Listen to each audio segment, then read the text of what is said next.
Sa mga nagpaplano pa lamang ng gagawin ngayong weekend, ingat dahil posibleng magpatuloy ang maulang panahon sa malaking bahagi ng bansa. Walang namamataang bagyo pero malawak po ang sakop ng Intertropical Convergence Zone o ITCZ. Nakakaapekto yan sa Southern Luzon, Visayas at Mindanao. Maulan kapag ito ang dominant weather system dahil binubuo ito ng makakapal na ulap mula po sa convergence o pagsasalubong ng hangin. Easterlies na nakakaapekto sa natitirang bahagi ng bansa.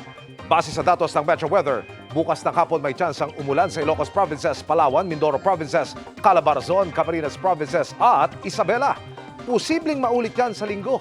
May malalakas na bugos na maaring magpabaha kapag nagtuloy-tuloy ang ulan.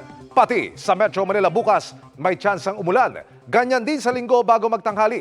Kaya kung may lakad, huwag kalimutang magdala ng payong. Uulanin din ang Panay Island, Negros, Samar at Leyte Provinces, Northern Mindanao, Davao Region at Soc-Sargen.